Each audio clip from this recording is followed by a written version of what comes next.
Session next session जो है, जैसा कि आप लोग को पता होगा कि वायुमंडल में इसका महत्व हम एक पार्ट बनाए थे, उसका दूसरा पार्ट है। तो वायुमंडल में हम लोग देख रहे थे, उस दिन हम लोग कहाँ तक किए थे, उत्पादक, द्वितीय उपभोक्ता, तृतीय उपभोक्ता, ये सब हो गया था। ग्लोबल वार्मिंग भी हो गया था। ओजोन परत के बारे में बता दिया गया था। ओजोन परत से रिलेटेड जितने भी हैं उसमें से थोड़ा सा और छूट गया था, जैसे यहाँ से हम लोग को छूट गया था। यह वीडियो बहुत ही उपयोगी होने वाला है आने वाले जो भी एग्ज़ाम हैं, खास करके ये बैच बनाया जा रहा है बीपीएससी परमानेंट टीचर के लिए। जो योग्य अभ्यर्थी हैं वो भरेंगे। आज आपको नोटिफिकेशन भी आ जाएगा शाम तक या कल आ जाएगा। चलिए हम लोग लेट नहीं करते हैं और ना ही कोई ज़्यादा टाइम लेंगे, हम लोग टू दी पॉइंट बात करेंगे। तो ओजोन परत के बचाव के लिए हम लोग को क्या करना है, वृक्षारोपण करना चाहिए और सीएफसी के उत्सर्जन पर रोक लगाना चाहिए। यही था, हम पिछले क्लास में ये चीज़ पे बात किए थे। अगर आप नए हैं तो आप जो वायुमंडल का जो पहला पार्ट है उसको आप देख लीजिए, तब ये पार्ट आप देखिएगा तो ज़्यादा बेटर हो जाएगा। ओजोन दिवस 16 सितंबर को मनाया जाता है। भारत का सबसे बड़ा पक्षी उद्यान भरतपुर है, राजस्थान में। भारत का सबसे बड़ा चिड़ियाघर अलीपुर कलकत्ता है। केंद्रीय पक्षी शोध संस्थान इज्जत नगर बरेली में है। सलीम अली पक्षी विज्ञान केंद्र कोयम्बटूर में है। ये सब क्वेश्चन आपको बीबीआई रिलेटेड है। नल सरोवर पक्षी विहार गुजरात में है। पेंगुइन पक्षी अंटार्कटिका में पाया जाता है। पेंगुइन जो पक्षी है कहाँ पाया जाता है, तो ये आपको क्वेश्चन दे देगा, तो अंटार्कटिका में पाया जाएगा। विलुप्त डोडो पक्षी मॉरिशस में पाया जाता था। नवाबगंज पक्षी उद्यान उन्नाव में है। उन्नाव आपका उत्तर प्रदेश में है। उन्नाव बहुत चर्चा में रहा हुआ था पिछले साल। ऑर्निथोलॉजी, जैसे हम लोग बात करते हैं, ऑर्निथोलॉजी पक्षियों का अध्ययन कहा जाता है। पक्षी के बारे में जो भी हम अध्ययन जिस शास्त्र में करते हैं, जैसे बायोलॉजी, तो बायो का मतलब क्या होता है, जीवधारी। तो जीव प्राणी के अध्ययन हम लोग जिस में करते हैं, जिस साइंस में करते हैं, उसको बायोलॉजी बोलते हैं। सेम वैसे ही ऑर्निथो और लॉजी, लॉजी लग गया मतलब इससे रिलेटेड एक साइंस है, अध्ययन करने वाला शाखा है। तो ornitho related to birds. Ornitho किसका रूट है, रूट वर्ड है बर्ड्स का। तो बर्ड्स का और बर्ड्स के बारे में जो भी अध्ययन हम लोग करेंगे उस विज्ञान को ऑर्निथोलॉजी बोलेंगे, पक्षी विज्ञान बोलेंगे। नेक्स्ट चलिए, भारत के महान पक्षी वैज्ञानिक डॉक्टर सलीम अली थे, जो कहाँ के थे, कश्मीर के थे। तो सलीम अली राष्ट्रीय उद्यान जम्मू कश्मीर में आपको देखने के लिए भी मिल गया। तो हम इसलिए वायुमंडल में करवा रहे हैं क्योंकि वायुमंडल जो है वृक्ष और वायुमंडल एक दूसरे के क्या हैं, परस्पर संबंधित है। इसलिए हम, और वृक्ष कब होंगे, तो वृक्ष होंगे तो आपको क्या मिलेंगे, पशु पक्षी सब खुश मिलेंगे और पर्यावरण आपका संतुलित मिलेगा। संतुलित पर्यावरण रखने के लिए आपको वृक्षारोपण करना चाहिए, जैसा कि हम लोग ऊपर पढ़ें। तो इसलिए हम लोग वृक्ष से रिलेटेड, पर्यावरण से रिलेटेड और पक्षी विहार से रिलेटेड किए। अब हम लोग नेक्स्ट इसमें देखेंगे कि वन्य जीव अभ्यारण्य, जो इम्पोर्टेंट क्वेश्चन में आपको देखने को एग्ज़ाम में मिल सकता है। तो एग्ज़ाम जो वीवीआई क्वेश्चन है, जो एग्ज़ाम के दृष्टिकोण से करवाया जा रहा है, डेली आपका वीडियो मिल रहा है क्लास के थ्रू, आप उसको देखना ना भूलें।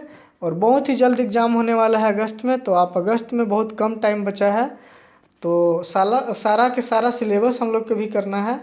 साथ ही साथ हम लोग जीके का क्वेश्चन और करंट अफेयर सेशन और हिंदी का, ये 3 चीज़ लेकर के चल रहे हैं, क्योंकि हिंदी पार्ट 1 में है, जिसको क्वालिफाई करना बहुत ज़रूरी है। और हिंदी का 5 से 7 वीडियो हम डालेंगे और उसमें से आपका 75 में 75 आप लाने की कोशिश कर लीजिएगा।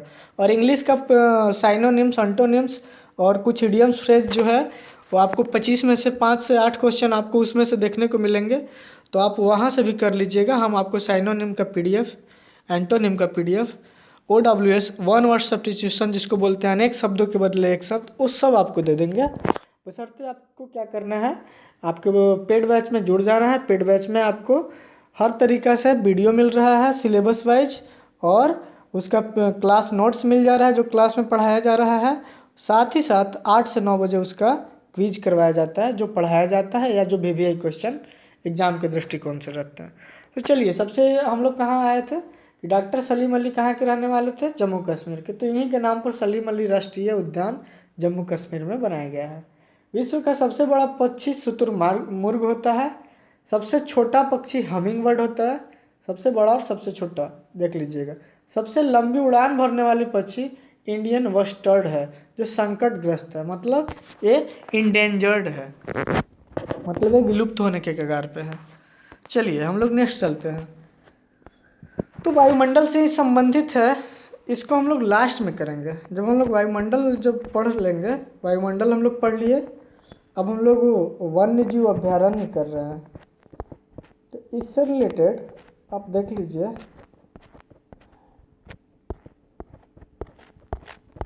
ये है जैवमंडल कॉरिडोर। शिवालिक क्षेत्र के राज्य जम्मू कश्मीर, हरियाणा, पंजाब, उत्तराखंड, सिक्किम। जम्मू कश्मीर अब राज्य नहीं रह गया, जम्मू कश्मीर और लद्दाख में 2 केंद्र शासित बना दिया गया। तो इसका एरिया और हरियाणा, पंजाब, उत्तराखंड और सिक्किम का एरिया, ये सब शामिल है। इस क्षेत्र को जैवमंडल कॉरिडोर बोला जाता है, ठीक है ना। तो ऐसा दे सकता है, बीपीएससी आपका एग्जाम ले रहा है तो गहराई से क्वेश्चन पूछेगा, क्योंकि अध्यक्ष महोदय अतुल प्रसाद ने यही बोला है कि हम उनके जानकारी को गहराई रूपी को जानने की कोशिश करेंगे। तो आपको अच्छे से किसी भी टॉपिक को समझ आना चाहिए। रटाफिकेशन के साथ साथ आपको अंडरस्टैंडिंग लेवल डेवलप करना चाहिए। हम वही पीडीएफ में ले रहे हैं, सेलेक्ट करके ले रहे हैं, जो आपके एग्ज़ाम के दृष्टिकोण से बहुत ही इंपॉर्टेंट होने वाली है। तो इसलिए मिस नहीं कीजिए, पूरा वीडियो को देखिए। अगर आप नए हैं तो लाइक, कमेंट और चैनल को सब्सक्राइब कर लीजिएगा और अपने दोस्तों के बीच में शेयर भी कर लीजिएगा। तो देखिए नेक्स्ट है, संयुक्त स्तर पर पर्यावरण का प्रबंधन किया जाता है इसी क्षेत्र में। हिमाचल का शीत रेगिस्तान, जैसे शीत रेगिस्तान कहने का मतलब है कि रेगिस्तान का ही एक वहाँ पे बर्फ़ ही बर्फ़ सिर्फ है, उस एरिया को क्या बोलेंगे, शीत रेगिस्तान बोलेंगे, ठीक है ना। राजस्थान वाला रेगिस्तान नहीं, यहाँ शीत रेगिस्तान है। और सबसे बड़ा जो है, छोड़िए उस चीज़ को नहीं, क्योंकि एग्जाम के दृष्टिकोण से नहीं। आइए देखिए, इसी क्षेत्र में जैव मंडलीय अभ्यारण्य के रूप में यूनेस्को की सूची में शामिल किया गया है। दूसरा क्या है, इन सीटू संरक्षण। जब स्थल मंडल पर विभिन्न प्रकार के जीव जंतुओं एवं पौधे संरक्षण उनके प्राकृतिक आवासों, प्राकृतिक आवास मतलब राष्ट्रीय उद्यान अभ्यारण्य जो होता है, उसे इन सीटू संरक्षण कहते हैं। यह प्राकृतिक एवं प्रभावशाली संरक्षण विधि है। एक्स सीटू संरक्षण, इसके अंतर्गत जैव विविधता का संरक्षण प्राकृतिक विधि से न करके मानव निर्मित आवासों में होता है। ये हम लोग जैव विविधता से रिलेटेड, जो भी जैव मंडल से रिलेटेड है, उसी के बारे में कर रहे हैं, ठीक है ना। तो नेक्स्ट है एक्स सीटू संरक्षण। एक्स सीटू संरक्षण और इन सीटू संरक्षण, एक क्या है, तो इसके अंतर्गत जैव विविधता का संरक्षण प्राकृतिक विधि से न करके मानव निर्मित आवासों में होता है, ठीक है ना। अब आइए जैव विविधता कहते हैं कि इसको, इसके बारे में आप समझिए। धरातलीय, महासागरीय तथा अन्य पारिस्थितिकी तंत्रों में मौजूद जीवों के मध्य विभिन्नता एवं अंतर संबंधों को दर्शाता है। पारिस्थितिकी तंत्र आप लोग समझते हैं, पेड़ पौधे, पर्यावरण, जीव जंतु सबसे मिला हुआ तंत्र क्या कहलाता है, पारिस्थितिकी तंत्र कहलाता है, अगर शॉर्टकट में आपको समझाया जाए तो वही है। जैव विविधता को महत्वपूर्ण दर्जा देने का श्रेय ईओ विल्सन तथा डब्ल्यू.जी. रोंजेन, मतलब यही क्या हो गया, जैव विविधता के क्या हो गया, जनक हो गया। जैव विविधता के जनक ईओ विल्सन और डब्ल्यू.जी. रोंजेन और विल्सन से याद रखिए। जो 1992 में ब्राजील के रियो डी जेनेरियो सम्मेलन में इसे प्रमुखता से उठाया गया। विश्व में सर्वाधिक जैव विविधता ब्राजील तथा उष्णकटिबंधीय वर्षा वन क्षेत्रों में पाया जाता है। भारत में जैव मंडलीय आरक्षित क्षेत्रों में प्रथम नीलगिरी तथा नवीनतम पश्चिमी घाट है। वेस्टर्न घाट जो है और नीलगिरी का जो भाग है, ये हमारे इंडिया में जैव मंडलीय आरक्षित क्षेत्र घोषित किया गया है। तो ठीक है, आप लोग देख लिए होंगे, इससे क्वेश्चन आपको वीवीआई क्वेश्चन के रूप में देखने को मिलता है। अब हम लोग करते हैं ग्रीन हाउसेस गैस एवं उनके स्रोत। यहाँ से भी आपको क्वेश्चन एक देखने को मिल सकते हैं। 90% पॉसिबिलिटी बनता है। जो भी हम क्वेश्चन कर रहे हैं, सिलेक्टिव कर रहे हैं, जो आपको 80% से लेकर 90% के बीच में जो एक्सपेक्टेड है कि आपको एग्जाम में हूबहू देखने को मिल जाएगा। चलिए देखिए, हरित गृह गैस क्या क्या है, तो carbon dioxide, methane, nitrous oxide, chlorofluorocarbon और जल वाष्प। यही सब क्या है, ग्रीन हाउस गैसेस हैं। तो आपसे इनमें से 5 में से 4 दिया रहेगा या 3 दे देगा और कोई एक दे देगा आपको, ऑक्सीजन दे देगा, नाइट्रोजन दे देगा और कहेगा कि इनमें से कौन से ग्रीन हाउस गैसेस नहीं हैं। तो जो ऑक्सीजन इनमें 5 को छोड़ करके जो रहेगा वो आपको ग्रीन हाउस गैस से बाहर हो जाएगा। आप याद कर लीजिएगा जल वाष्प, मीथेन और कार्बन डाइऑक्साइड को, यही तीनों से रिलेटेड क्वेश्चन पूछता है और चौथा आपको दूसरा दे देगा। अब स्रोत देखिए कि कार्बन डाइऑक्साइड हम लोग को मिलता कहाँ से है। तो सबसे पहले तो आप देख लीजिए कि जो जीवाश्म ईंधन एवं औद्योगिक इकाइयों में प्रयुक्त कोयला से। मीथेन हम लोग को कहाँ से मिलता है, तो मर्सी एरिया, जैसे दलदली भूमि जिसको बोलते हैं उसी को मर्सी एरिया बोलते हैं। कीचड़ वही हो गया, और पशुओं की हड्डियाँ, और इसको और आप लिख सकते हैं धान के खेत से, पैडी क्रॉप से, धान के खेतों से भी आपको मीथेन गैस मिलता है। और एक और आप बता देते हैं मीथेन गैस का स्रोत है गाय या भैंस, मुख्यतः गाय का जो डकार लेता है या जो मुंह खोलता है तो उससे भी क्या निकलता है, मीथेन गैस निकलता है। ठीक है ना, तो ये सब सोर्स है मीथेन गैस का। नाइट्रस ऑक्साइड का क्या सोर्स है, तो नाइलॉन उत्पादन होता है, तो नाइलॉन को बनाने में क्या का यूज होता है, नाइट्रस ऑक्साइड उस समय मुक्त होता है। कोयला के में भी, दहन में भी मृदा में नाइट्रोजन उर्वरकों का भी खंडन करता है, आपको पता ही है, क्योंकि दलहन पौधे, जैसे दलहन पौधे में क्या हो गया, जैसे रबी फसल अगर बोल दिया जाए तो मसूर हो गया, चना हो गया, ये सब के जो दलहन फसल के जड़ होते हैं उसमें राइजोबियम नाम के प्रतिजैविक पाया जाता है। वो नाइट्रोजन को नाइट्रेट के फॉर्म में क्या करता है, मिट्टी में मिला देता है। तो ठीक है ना, तो वहाँ से भी नाइट्रोजन का एक सोर्स मिलता है। तो उसी का भी खंडन करने के लिए बोल रहा है कि मृदा में नाइट्रोजन उर्वरकों का भी खंडन होता है, तो क्या हमको मिलता है, तो नाइट्रस ऑक्साइड मिल जाता है, जिसके वजह से धान के जो फसल होता है उसमें आपको नाइट्रोजन युक्त यूरिया उसमें छिड़काव किया जाता है ज़्यादा से ज़्यादा उपज को बढ़ाने के लिए। क्यों, क्योंकि जिस मिट्टी पे हम एक ही फसल को उपजाते हैं तो उसमें से नाइट्रोजन, मिट्टी में से नाइट्रोजन क्या हो जाता है, विखंडित हो जाता है। तो विखंडन किस फॉर्म में हो जाता है, तो नाइट्रोजन नाइट्रस ऑक्साइड के फॉर्म में नाइट्रोजन बाहर निकल जाता है मिट्टी से, जो कि मिट्टी के लिए बहुत ही उपयोगी चीज़ होता है नाइट्रोजन, किसी भी फसल को उपजाने के लिए। आगे देखिए क्लोरोफ्लोरोकार्बन का क्या आपका स्रोत है, तो वातानुकूल, जैसे एसी बोलते हैं जिसको आप, एयर कंडीशनर, वातानुकूल उसी को हिंदी में बोला गया है।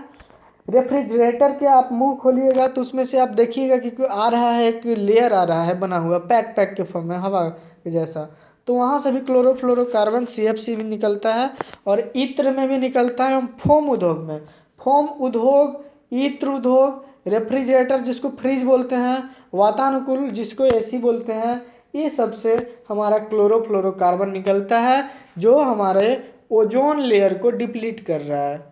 ओजोन लेयर को क्या कर रहा है, डिप्लीट कर रहा है, डिप्लीट मतलब क्षय कर रहा है। ठीक है, चलिए नेक्स्ट देखिए क्वेश्चन। ग्लोबल वार्मिंग के लिए ग्रीन हाउस गैसों में कार्बन डाइऑक्साइड को वायुमंडल में पार्थिव विकिरण के लिए अपारगम्यता के कारण अधिक खतरनाक माना जाता है। वर्तमान औद्योगिक युग में लगभग 8 से 10 मीट्रिक टन कार्बनिक पदार्थों का प्रति वर्ष उत्सर्जन होता है। देखिए कितना बड़ा कार्बन का उत्सर्जन हो रहा है। पिछली एक शताब्दी में 0.8% तापमान में वृद्धि हुई है तथा 2030 तक लगभग संभावना है कि यह तापमान की वृद्धि 0.8 से 3 डिग्री सेंटीग्रेड हो जाएगी।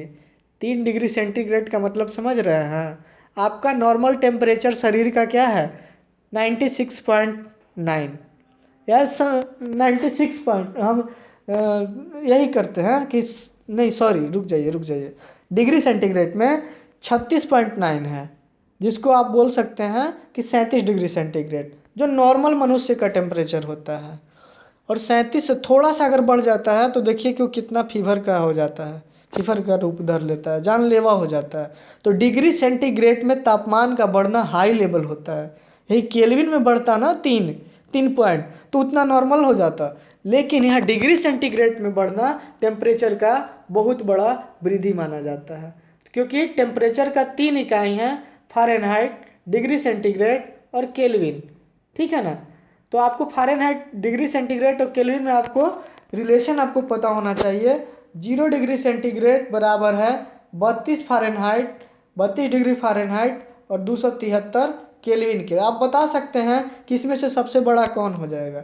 तो सेंटीग्रेड अगर 1 बढ़ रहा है तो समझ रहे हैं एफ कितना बढ़ जाएगा और के कितना बढ़ जाएगा, समझ रहे हैं। सेंटीग्रेड अगर 1 बढ़ता है 0 के बराबर है 32 और 273 केल्विन। 0 डिग्री सेंटीग्रेड बराबर 32 फ़ारेनहाइट और 0 डिग्री सेंटीग्रेड बराबर 273 केल्विन, समझ जाइए। तो अगर केल्विन और फ़ारेनहाइट में बढ़ता हमारा टेम्परेचर तो बहुत ही नॉर्मल होता, लेकिन डिग्री सेंटीग्रेड में 3 डिग्री सेंटीग्रेड का बढ़ जाना मतलब पूरा हिमस्खलन हो जाएगा, पूरा ग्लेशियर जो है पिघलने के कगार पे आ जाएगा और पूरा क्या हो जाएगा, धरती का बहुत सारा हिस्सा जलमग्न आपको दिखाई देना पड़ेगा, पड़ने लगेगा। तो ये सब है ग्लोबल वार्मिंग का ही है रीजन है। इसी में हम लोग देख लिए भूमंडलीय ताप में वृद्धि होने से, समुद्री जल स्तर में वृद्धि होने से अनेक द्वीप नष्ट हो जाएंगे। जैसा कि हम आपको बताएं, अगर टेम्परेचर बढ़ेगा तो क्या होगा, ग्लेशियर पिघलेगा, ग्लेशियर पिघलेगा तो कहाँ जाएगा पानी, नदी के रास्ते समुद्र में जाएगा, और समुद्र में जाएगा तो जो निकटवर्ती समुद्र के सुदूर तटीय क्षेत्र हैं वो सब क्या हो जाएंगे, जलमग्न हो जाएंगे। जैसे कि द्वीप समूह जो होते हैं और छोटे छोटे टापू जैसे होते हैं वो सब जलमग्न हो जाएंगे और वहाँ रहना मुश्किल हो जाएगा, जैसा कि हम आपको बता चुके हैं। खाद्यान्न उत्पादन में गिरावट आएगी। जलवायु में परिवर्तन के कारण पर्यावरणीय तंत्र प्रभावित हो सकता है। जैसे जो भी है, चीज पढ़िए, इस चीज़ को ज़्यादा नहीं हम एक्सप्लेन करेंगे, आपको टू दी पॉइंट सारा चीज़ बता दिया है। ग्रीन हाउस गैसों में सर्वाधिक परसेंट किसका किसका है, तो लगभग 60% CO2 का है। सबसे ज़्यादा कौन सा प्रभावित करता है, CO2। क्यों, क्योंकि CO2 का लेने वाला, ग्रहण करने वाला वृक्ष होता है, पेड़ होता है। और दुनिया भर में पेड़ की कटाई जो हो रहा है मानव के भौतिक सुख के लिए हो रहा है, फर्नीचर बनाने के लिए, तो घर बनाने के लिए, ये सब के लिए मानव के भौतिक सुख की वजह से प्रकृति नष्ट हो रहा है, वृक्ष नष्ट हो रहे हैं, जिसके कारण से जो CO2 को अवशोषित करते हैं वो CO2 हमारे पर्यावरण में रह रहे हैं, जिसके वजह से टेम्परेचर बढ़ने का मेन सोर्स है लगभग 60% CO2 है। उसके बाद ग्रीन हाउस गैसों का सर्वोत्तम उत्सर्जन चीन कर रहा है। अभी कौन कर रहा है, चीन कर रहा है। इस पर बैन भी लगाया गया था क्योंकि वहाँ पे बहुत ज़्यादा संख्या में जंगल, पेड़ ये सब नहीं है, फिर भी वहाँ पे क्या है, बहुत ज़्यादा औद्योगिक क्षेत्र हैं। यही आपको अगर दे देगा क्वेश्चन, लेटेस्ट में अगर पूछेगा कि ग्रीन हाउस गैसों का सर्वोत्तम उत्सर्जन कौन सा देश कर रहा है, तो चीन कर रहा है। इससे रिलेटेड सारा हम क्वेश्चन कर लिए, उसका असर ये सब पे पड़ेगा, ये सब हम कर भी लिए। अब देखिए, अब हम लोग पक्षी अभ्यारण्य जो महत्वपूर्ण है और वन्य जीव अभ्यारण्य जो आपको एग्जाम में 1 से 2 क्वेश्चन अभ्यारण्य से आपको देखने को मिलेगा, ये मेरा वादा है आपको। अगर नहीं ऐसा देखने को मिलेगा तो समझिए कि अच्छा से क्वेश्चन सेट नहीं किया गया है। जैसे कि सचिवालय का अगर एग्ज़ाम हुआ है जल्दी ही मार्च में, फरवरी मार्च में, तो उसमें भी आपको देखने को मिला था। तो उसमें था कि बांधवगढ़ जो है वन्य जीव अभ्यारण्य कहाँ पे है, ठीक है। तो आपको सब मिलेगा इस वीडियो में, देख लीजिएगा। चलिए सबसे पहले पक्षी अभ्यारण्य करते हैं, कहाँ है, कौन कौन से पक्षी वहाँ पे पाए जाते हैं और वो अभ्यारण्य किस राज्य में है। तो पहला है केवलादेव घना पक्षी विहार, ये भरतपुर राजस्थान में है, जैसा कि ऊपर आपको बताया गया है पिछले की वीडियो में। ये पक्षी अभ्यारण्य चिल्का झील पक्षी अभ्यारण्य ये उड़ीसा में है। वेदांतगल पक्षी विहार चिंगलपेट में। नाल सरोवर पक्षी विहार गुजरात में। आपको इम्पोर्टेंट कौन कौन से क्वेश्चन है, तो केवलादेव, नाल सरोवर, सुल्तानपुर और बांदीपुर कर्नाटक। बांदीपुर एक जगह का नाम है, नेशनल पार्क है, ठीक है ना। तो यही 4 क्वेश्चन आपको पक्षी अभ्यारण्य में इम्पोर्टेंट है, जो होगा वो हम आपको टिक करवाते चलेंगे, उस पर आप फोकस रहिएगा। अब नेक्स्ट क्वेश्चन देखिए, राष्ट्रीय उद्यान एवं अभ्यारण्य नामदफा अरुणाचल प्रदेश का है, ठीक है ना। सरिस्का राजस्थान में पाया जाता है। काजीरंगा असम, इसका पुराना नाम असम था। जिम कॉर्बेट उत्तराखंड, मानस असम, दुधवा उत्तर प्रदेश, इंद्रावती ठीक नहीं है, सिमलीपाल उड़ीसा, गिर गुजरात, एशियाई शेर यहीं पे पाया जाता है। पेंच, पेंच महाराष्ट्र में है। दाचीग्राम जम्मू कश्मीर में, चंद्रप्रभा उत्तर प्रदेश में, बांदीपुर कर्नाटक आपको करवाइए दिए। कान्हा नेशनल पार्क, कान्हा ये सब से रिलेटेड जो भी आ जाएगा मध्य प्रदेश में है। सुंदर टाइगर, सुंदरवन का टाइगर जो है, सुंदरवन का डेल्टा कहाँ है, पश्चिम बंगाल में, उस पे है। केवलादेव राजस्थान में, पेरियार केरल, पेरियार वहाँ का। पेरियार से रिलेटेड बहुत क्वेश्चन आपको कॉमन देखने को मिल सकता है, इसलिए आप जो भी हम टिक लगवा रहे हैं उसको आप वीवीआई समझ करके रिवीजन करते रहिएगा। चलिए, राष्ट्रीय अभयारण्य एवं उद्यान और कौन कौन से जीव के लिए संरक्षित है ये भी आपको साथ साथ करवाया जाएगा। जैसे पेरियार आप जो केरल में देखे वहाँ पे क्या मिलता है, हाथी। मानस जो आप असम में पढ़े वहाँ पे भी हाथी मिलेगा, ठीक है ना। भीतरकनिका आप याद रखिएगा, उड़ीसा में है। सोस घड़ियाल यहाँ पे मिलता है। काजीरंगा में क्या मिलता है, एक सींग वाला गेंडा के लिए प्रसिद्ध है, ठीक है। यही सब आपको इम्पोर्टेंट है जो आपको करवा रहे हैं। केवलादेव घाना पक्षी विहार भरतपुर राजस्थान में है, ये पक्षी के लिए है। और दाचीग्राम वो सफ़ेद भालू मिलता है जो जम्मू कश्मीर में है। गिर गुजरात में, सियाई शेर जैसा कि हम आपको बताएं पीछे।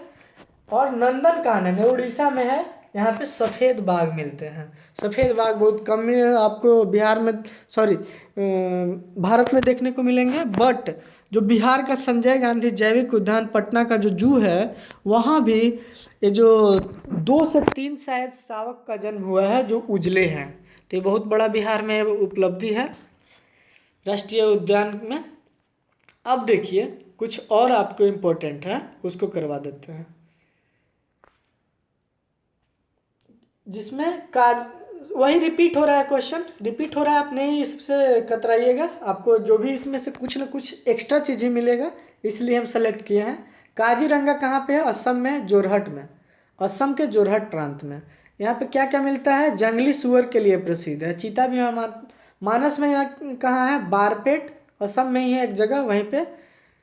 और चीता भालू हाथी के लिए प्रसिद्ध है, मेन रूप से हाथी के लिए प्रसिद्ध है। नामदफा में क्या मिलता है, हिरन और सांभर। चंद्रप्रभा वाराणसी में है, यहाँ पे तेंदुआ के लिए प्रसिद्ध है। दुधवा लखीमपुर खीरी जिसको बोला जाता है उत्तर प्रदेश में, न्यूज में भी रहा था। यहाँ नील गाय के लिए प्रसिद्ध है क्योंकि नील गाय वहाँ के लिए पवित्र माना जाता है।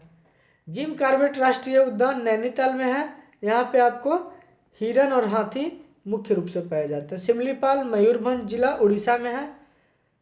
बांदीपुर जिला कर्नाटक में है जहाँ पे हाथी मिलेगा आपको। अब देखिए गिर किस राज्य में है, तो गुजरात के जूनागढ़ प्रांत में है जहाँ पे आपको शेर मिलेगा, एशियाई शेर। सुंदरवन में 24 परगना पश्चिम बंगाल में एक जगह है, जिला है, वहीं पे पाया जाता है सुंदरवन डेल्टा। और वहीं पे फैला हुआ है सुंदरवन टाइगर रिजर्व जहाँ पे आपको बाघ के लिए संरक्षित है। पंचमढ़ी होशंगाबाद मध्य प्रदेश में है। माधव शिवपुरी मध्य प्रदेश बोले ही, माधव पंचमढ़ी कान्हा, ये सब कान्हा किस लिए, सब जो भी आएगा मध्य प्रदेश में। कान्हा आ गए, बांधवगढ़ मध्य प्रदेश, बांधवगढ़ से क्वेश्चन आपको बहुत सारे एग्जाम में पूछे हैं।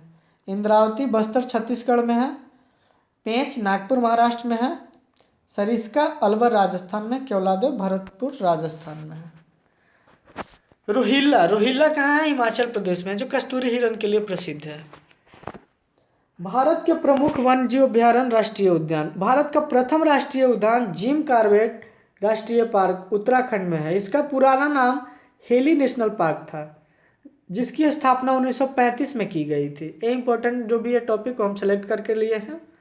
क्लियर नहीं दिख रहा होगा तो आप बताइएगा, इसको हम पीडीएफ में अच्छे से करके दे देंगे। देश में सर्वाधिक राष्ट्रीय उद्यान 11 मध्य प्रदेश में है। इसे टाइगर स्टेट भी कहा जाता है, ये सब आप नोट करते चलिएगा। भारत का सबसे बड़ा राष्ट्रीय उद्यान जम्मू कश्मीर के लेह जनपद में, इनका नाम हिमिस है। हिमिस जो है सबसे बड़ा राष्ट्रीय उद्यान जो है, जो एरिया में 3550 वर्ग किलोमीटर में फैला हुआ है। भारत का सबसे बड़ा बाघ अभयारण्य नागार्जुन सागर आंध्र प्रदेश में है।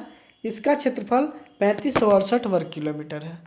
सबसे बड़ा बाघ का अभयारण्य, सबसे बड़ा अभयारण्य कहाँ है, कौन है, तो नागार्जुन सागर। वो कहाँ पे है? आंध्र प्रदेश में है। भारतीय पक्षी विज्ञानी और प्रकृतिवादी सलीम अली की बर्ड ऑफ इंडिया कहा जाता है। सलीम अली को क्या कहा जाता है?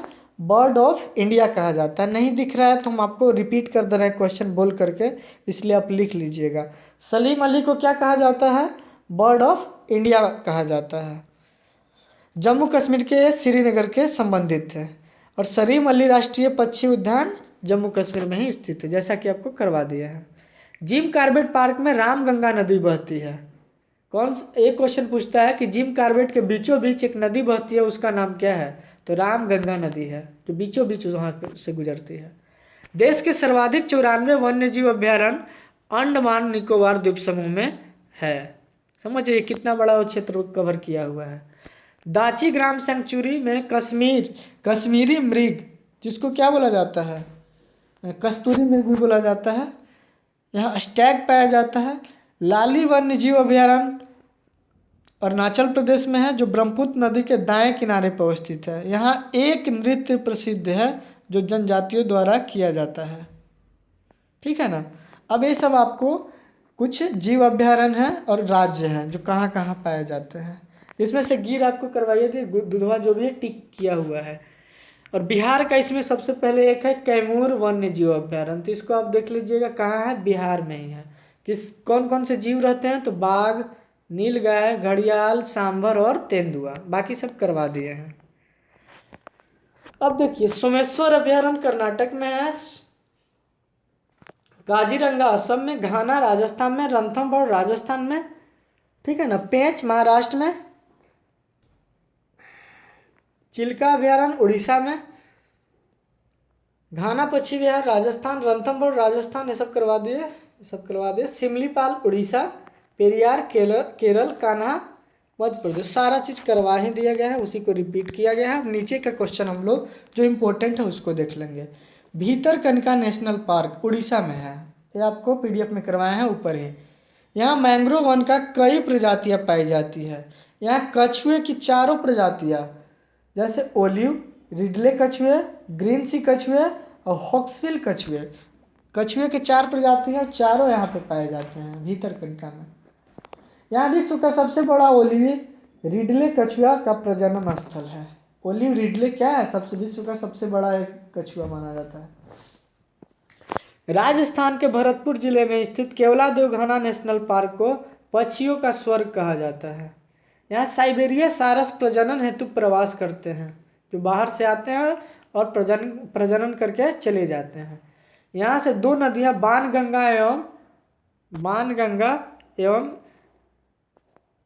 क्या है? बाणगंगा प्रवाहित होती है। सुल्तानपुर राष्ट्रीय उद्यान हरियाणा के गुरुग्राम जिले में स्थित है। सुल्तानपुर कहाँ है? सुल्तानपुर हरियाणा के गुरुग्राम में है। विश्व का एकमात्र तैरता हुआ राष्ट्रीय पार्क ये मणिपुर में है, जिसका नाम क्या है? किबुल लामजाओ है। किबुल लामजाओ राष्ट्रीय पार्क मणिपुर राज्य के इम्फाल एवं विष्णुपुर जिले में स्थित है। इसे 1977 में राष्ट्रीय पार्क की घोषणा किया गया था। 1977 में इसे राष्ट्रीय पार्क घोषित किया गया था। इस पार्क में प्रमुख जीव अति संकटग्रस्त संघाई हिरन, जिसको मणिपुरी हिरन भी बोला जाता है। रामसर साइट के अनुसार अंतर्राष्ट्रीय महत्व का आर्द्र स्थल घोषित किया गया है इसे। ठीक है ना। ये सब आपको करवा दिया गया जो इम्पोर्टेंट है। बहुत ही अच्छे क्वेश्चन है। यहाँ भी कुछ पक्षी विहार हैं। नवाबगंज जो उन्नाव में है, उन्नाव कहाँ पे है? तो आपका यूपी में है। संबलपुर रायबरेली में है। लाख बहासी पक्षी कन्नौज में है। सब पक्षी विहार है। ओखल पक्षी विहार गाजियाबाद में है। समान पक्षी विहार मैनपुरी में है। पर्वता अर्गा पक्षी विहार गोंडा में है। सूर सरोवर पक्षी विहार आगरा में है। भीमराव अंबेडकर पक्षी विहार, जो बैतीलाल पक्षी विहार इसका पुराना नाम था, वो प्रतापगढ़ में है। अब नेक्स्ट क्वेश्चन देखिए, भारत के वन्य जीव अभ्यारण्य, राष्ट्रीय उद्यान एवं टाइगर रिजर्व तो कौन से राज्य में कौन कौन से हैं ये सब देख लीजिए। दाची ग्राम, सलीम अली, हेमिस, हाई किश्तवाड़, ये सब जम्मू कश्मीर में है। और उत्तराखंड में कौन कौन है? जिम कॉर्बेट, प्रथम राष्ट्रीय उद्यान वर्ष 1936, जिसका क्या नाम था? हेली नेशनल पार्क नाम था सबसे पहला प्राचीन। गंगोत्री, गोविंद पशु विहार, नंदा देवी, राजा जी और फूलों की घाटी। चमोली को जो बोला जाता है उत्तराखंड को ही बोला जाता है फूलों की घाटी। चलिए आगे देखिए, गुजरात में गिर वन था, मैरोन था, ब्लैक बक है। महाराष्ट्र में संजय गांधी है, पेंच है, और क्या है, चंदौली भी है। गोवा में मोल्लेम है। कर्नाटक में राजीव गांधी नगर हॉल है और बांदीपुर है इम्पोर्टेंट। केरल में पेरियार वाला है, पेरियार यहाँ पे है, और साइलेंट वैली, ये दोनों हैं इम्पोर्टेंट। अन्नामुडी इम्पोर्टेंट नहीं है, बहुत सारा है, लेकिन जो इम्पोर्टेंट है वही हम आपको करवाते जा रहे हैं।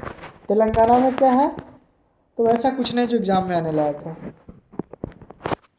तमिलनाडु वाला में आप याद रखिए मन्नार की खाड़ी।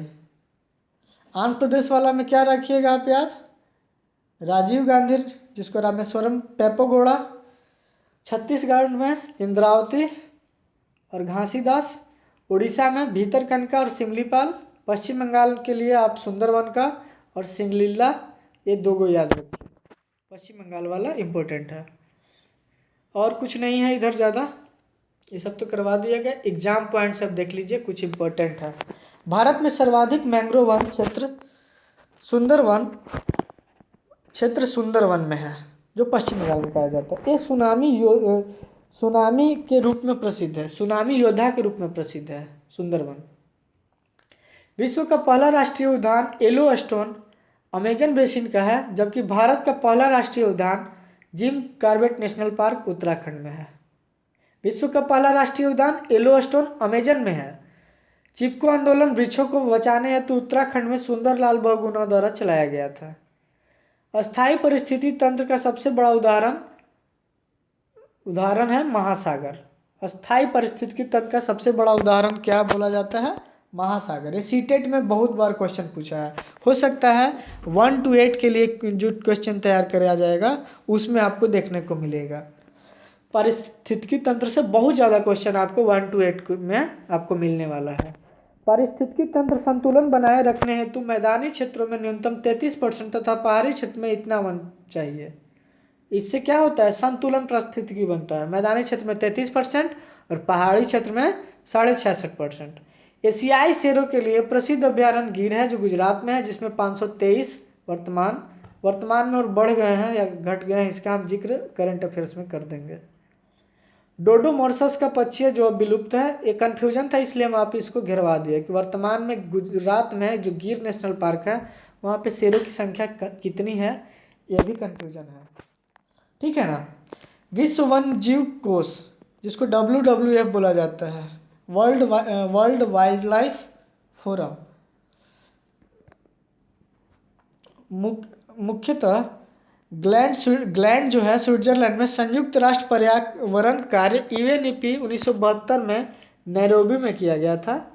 प्रदूषण संकेतक पौधा माना जाता है लाइकेंस। अगर लाइकेंस का कलर अगर प्रवाहित हो रहा है तो उससे क्या पर्यावरणविद पता करते हैं कि क्या है, प्रदूषण का खतरा है, क्योंकि वो प्रदूषण संकेतक के रूप में एकमात्र पौधा है जो हमको बताता है कि जो पर्यावरण में ज़्यादा प्रदूषण है कि कम प्रदूषण है। वो कौन सा पौधा है, लाइकेन बहुत ही यूजफुल है।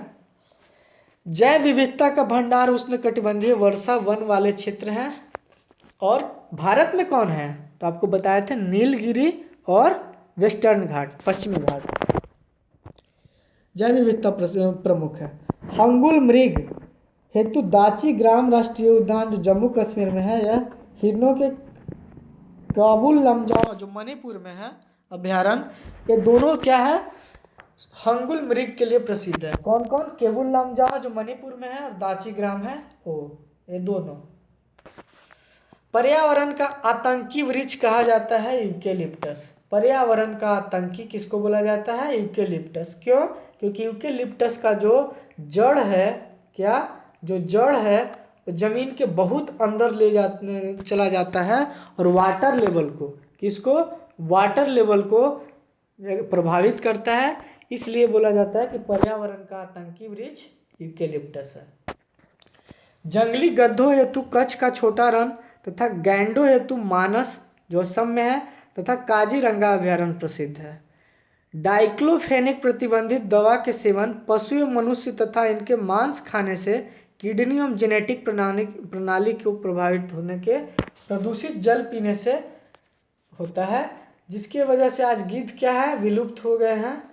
इनके संरक्षण हेतु तो 2002 से अभियान प्रारंभ है, बट ऐसा कुछ नहीं। वर्तमान स्थिति में अभी भी गिद्ध का स्थिति कोई सही नहीं हुआ है। एग्जाम पॉइंट के व्यू से और देख लीजिए, जो भी क्वेश्चन बनने वाले हैं एग्जाम में डायरेक्ट आपको देखने वाले हैं, वो सब हम आपको सेलेक्ट करके लाए हैं। इसको आप बहुत अच्छे से देखिएगा जो एग्जाम पॉइंट वाले हैं। प्रदूषण की अधिकता के कारण दामोदर नदी को जैविक मरुस्थल कहा जाता है। समझ रहे हैं ना। सर्वोच्च स्वच्छ पर्यावरण का अधिकार मूल अधिकार है। मूल अधिकार में हम लोग का है सर्वोच्च स्वच्छ पर्यावरण, तथा इसे अनुच्छेद 21 में जीवन के अधिकार के साथ जोड़ा गया है। रामसर संधि आर्द्र भूमि के संरक्षण से जुड़ी संधि है। तो आप ये बताइए, रामसर संधि जो है आर्द्र भूमि से रिलेटेड है, तो आर्द्र भूमि जिसको वेटलैंड डे बोला जाता है, वेटलैंड जिसको आर्द्र भूमि बोला जाता है, तो हर साल वेटलैंड डे मनाया जाता है। वेटलैंड डे ये आपको 2 फरवरी को मनाया जाता है, क्योंकि इसी के दिन आपको क्या हुआ था, रामसर साइट में इस चीज़ का घोषणा हुआ था संरक्षित करने के लिए। तो इसलिए 2 फरवरी को आर्द्र भूमि दिवस के रूप में मनाया जाता है। फसल चक्र मृदा की उर्वरता में वृद्धि हेतु अपनाई जाती है। अंटार्कटिका में भारत का पहला केंद्र दक्षिण गंगोत्री, वहीं आर्कटिका में पहला केंद्र हिमाद्री है। अंटार्कटिका में भारत का पहला केंद्र दक्षिण गंगोत्री और आर्कटिका में पहला केंद्र हिमाद्री है। ये आप क्वेश्चन देखिएगा, ये आपको एग्जाम में हो सकता है, 90% चांस है कि आपको देखने को मिलेगा। दक्षिण गंगोत्री कहाँ है, तो अंटार्कटिका में, और हिमाद्री कहाँ है, आर्कटिका में। तो आप याद रखिए छोटा से, आर्कटिका में कितना वर्ण है, 1 2 3 4, और अंटार्कटिका में कितना है, अंटार्कटिका, तो इसमें हो गया 1 2 3 4 5, ठीक है ना। तो यहाँ 5 है, तो 5 वाला में दक्षिण गंगोत्री ज़्यादा है, दक्षिण गंगोत्री, और हिमाद्री छोटा है, तो इसलिए आर्कटिका छोटा। इससे आप याद कर सकते हैं लिंक करके। नागार्जुन सागर भारत का सबसे बड़ा बाघ रिजर्व है, जो कहाँ पे है, आपको बताए थे, आप बताइए कमेंट बॉक्स में। नागार्जुन सागर आंध्र प्रदेश में है। राष्ट्रीय गंगा नदी बेसिन प्राधिकार NGRBA का गठन 2009 में हुआ। ये सब देख लीजिए, BBI है इसलिए आपको सामने लाया गया है। भारत का राष्ट्रीय जलीय जीव डॉल्फिन को घोषित किया गया है, जो जिसमें से गंगा डॉल्फिन को इम्पोर्टेंट माना जाता है। डॉल्फिन ऐसे भी गंगा में ही पाया जाता है भारत में। वन महोत्सव जुलाई एवं फरवरी के प्रथम सप्ताह में, जबकि वन्य जीव सप्ताह अक्टूबर के प्रथम सप्ताह में मनाया जाता है। चिपको आंदोलन के प्रणेता सुंदरलाल बहुगुणा, जबकि एपीको आंदोलन के नेता पांडुरंगे हेगड़े थे। याद रखिएगा, सुंदरलाल बहुगुणा और पांडुरंगे से क्वेश्चन देखने को मिलते हैं। तो एपीको आंदोलन, पांडुरंगा हेगड़े। जल प्रदूषण को दूर करने में सहायक वनस्पतियां हैं, उसमें से कौन है, सिंघाड़ा। सिंघाड़ा देखिएगा, तो सिंघाड़ा रोपने के पहले क्या किया जाता है, तालाब जैसा पानी को जमाया जाता है, उसमें सिंघाड़ा का बीज डाला जाता है, और वो 3 से 4 महीना या 5 महीना या 6 महीना तक हम बोलेंगे कि मात्र गर्मी का ही 4 मंथ तक वो प्रभावित रहता है, सूख जाता है वहाँ का पानी, नहीं तो कहाँ रहता है, वो पानी से भरा रहता है। और जल जमाव पानी के लेवल को बनाए रखने के लिए बहुत ही उपयोगी है। जल जमाव का खतरा इसलिए ज़्यादा देखा जा रहा है क्योंकि शहर से लेकर के गांव तक में पक्की नलियां बन रही है, और पक्की नलियां क्या होती है, डायरेक्ट पानी गांव से या शहर से बाहर गिराती है और जाकर के डायरेक्ट नदी में या नाला में बहा देती है। जो जल जमाव हमारे गांव में या शहर के आसपास नहीं लग पाते हैं, जो कारण है कि हमारे आज वर्तमान समय में जल प्रदूषण या जल लेयर का बहुत बड़ा नुकसान देखा जा रहा है। जल लेयर भागता हुआ दिख रहा है, सबसे बड़ा कारण है, यही कारण है। तो सिंघाड़ा वाला जो पौधा हुआ, हाइड्रिला हुआ, एजोला हुआ, ओपिनिया, लेमना, ये सब क्या है, ये सब बहुत ज़्यादा पानी खोजता है, इसलिए बोला जाता है कि जल प्रदूषण को दूर करने के लिए सहायक वनस्पतियाँ ये सब है। अगर जहाँ पे प्रदूषण है जल प्रदूषण है वहाँ आप ये सब आप लगा दीजिएगा तो क्या कर देगा, वो पानी को फिल्टर कर देगा, जो आपके लिए काफ़ी बढ़िया है। पवन ऊर्जा में चीन प्रथम पर, भारत में तमिलनाडु प्रथम पे। कीटभक्षी पौधे के उदाहरण है ड्रोसेरा, यूटिक्लेरिया, डायोनिया आदि। कीटभक्षी पौधे ऐसे पौधे जिसके पास एक मुंह जैसा खुला एक स्पेस होता है, और जैसे वहाँ पे कीट आते हैं, कीड़े मकोड़े आते हैं, उसका मुंह बंद हो जाता है और कीड़ा का जो भी कीड़ा को जो अवशोषित करके वो फिर वेस्ट मटेरियल के तौर पे वो बाहर कर देता है, कीड़ा मर जाते हैं। इसलिए वो कीट का भक्षी करता है, भक्षण करता है, इसलिए उसका नाम कीटभक्षी पड़ गया। उसमें कौन कौन से हैं, तो ड्रोसेरा, यूट्रिकोलरिया और डायोनिया हमेशा राजस्थान या मरुस्थलीय क्षेत्र में ज़्यादातर पाए जाते हैं। सर्वाधिक संकटग्रस्त प्रजातियां असम में पाई जाती है। भारतीय वन्यजीव board Ganga river basin authority राष्ट्रीय जनसंख्या आयोग के पदेन अध्यक्ष प्रधानमंत्री हैं। हाँ, ये आप देख लीजिए, राष्ट्रीय जनसंख्या आयोग के प्रदेन अध्यक्ष कौन है, तो प्रधानमंत्री हैं। टिहरी बांध कहाँ पे है, तो उत्तराखंड में भागीरथी एवं भीलंगना नदी के तट पर है, ये दोनों के नदी के तट पे है। हिमालय के भूकंपीय क्षेत्र में स्थित होने के कारण पर्यावरण विरोधी माना जाता है। रेडियोधर्मी प्रदूषण जनित रोग के अंतर्गत चर्म, रक्त, अस्थि कैंसर शामिल है। रेडियोधर्मी से कौन कौन रोग होते हैं, तो चर्म रोग, रक्त से संबंधित रोग और अस्थि से संबंधित कैंसर। तो स्किन कैंसर, ब्लड कैंसर, अस्थि कैंसर, इस प्रकार का जो कैंसर है रेडियोधर्मी प्रदूषित जनित रोग कहलाते हैं। भारत में सर्वाधिक रेडियोधर्मी प्रदूषण केरल में पाया जाता है, ठीक है ना। ऊर्जा स्रोतों में पर्यावरण के सर्वाधिक अनुकूल माना जाता है सौर ऊर्जा, क्योंकि इसमें किसी भी प्रकार का पर्यावरणीय प्रदूषण नहीं होता है, इसलिए ऊर्जा स्रोत में पर्यावरण के सर्वाधिक अनुकूल सौर ऊर्जा को माना जाता है। दूसरे नंबर पे पवन चक्की को माना जाता है, जो पवन हवा के माध्यम से ऊर्जा उत्पादन करता है। सबसे बड़ा राष्ट्रीय उद्यान हिमिस लेह में है। तो सबसे छोटा राष्ट्रीय उद्यान साउथ बटन अंडमान निकोबार में, ये आपको नहीं आया था, तो साउथ बटन ये इंपॉर्टेंट है। साउथ बटन कहाँ है, अंडमान में है। हिमिस तो आपको पढ़ा दिए थे, लेह में है, एरिया में बताया जा रहा है। साउथ बटन कहाँ है, अंडमान निकोबार में। रेडियोधर्मी प्रदूषण जनित रोग है चर्म, ये सब तो फिर से रिपीट हो गया। भारत में रेडियोधर्मी प्रदूषण पाया जाता है केरल में। समुद्री शैवाल महत्वपूर्ण स्रोत है, समुद्री शैवाल महत्वपूर्ण स्रोत है आयोडीन के। एक क्वेश्चन यूपी टेट में पूछा गया था, जो क्वेश्चन आपको यूपी टेट या जो जहाँ जहाँ पूछा गया है बीबीआई, उसके लेकर के इम्पोर्टेंट है। पर्यावरण से रिलेटेड कौन कौन से क्वेश्चन आता है एग्जाम में, टीचर के एग्जाम में, वो आपको इस सारा एग्जाम वाले पॉइंट में मिल जाएगा। सिल्वीकल्चर संबंधित है सिल्क से, सिल्क याद रखिए। मृदा सुधारण हेतु जिप्सम, पाइराइट तथा जैविक रसायन के उपयोग एवं फसल चक्र को अपनाना चाहिए, जिससे क्या होगा, मृदा सुधार होगा। अगर जिप्सम डालिएगा मृदा में, पाइराइट्स डालिएगा, तो आपका मृदा का उर्वरता शक्ति क्या होगा, ज़्यादा हो जाएगा, उसमें नाइट्रोजन ज़्यादा मात्रा में हो जाएगा। कुनैन औषधि प्राप्त होता है सिनकोना पौधे से, ये भी क्वेश्चन यूपी टेट 2013 में मिला है।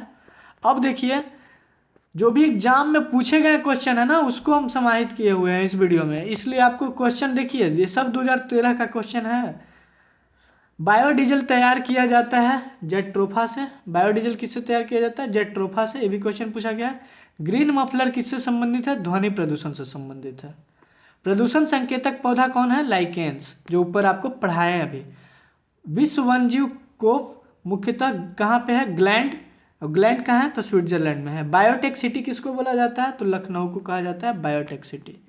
ये था आपका इम्पोर्टेंट वन्यजीव अभ्यारण्य से संबंधित, जैव विविधता से संबंधित, और आपको क्या बोला जाए, तो जैव विविधता के साथ साथ पर्यावरण संबंधित सारे क्वेश्चन आपको इस सेशन में देखने को मिले, जो एग्जाम के दृष्टि से बहुत ही इम्पोर्टेंट है। इसका पार्ट 1 आपको डाला गया था, उसमें आपको सारा ग्लोबल वार्मिंग, पर्यावरण के बारे में बताया गया था, ओजोन लेयर के बारे में डीपली बताया गया था, और ये दूसरा पार्ट में हम लोग कर लिए ये सब चीज़। अब थोड़ा सा देख लीजिए, चिपको आंदोलन 1973 में हुआ था, इसके प्रणेता कौन थे, अभी क्वेश्चन में हम आपको बताए हैं, पीछे बताए हैं सुंदरलाल बहुगुणा।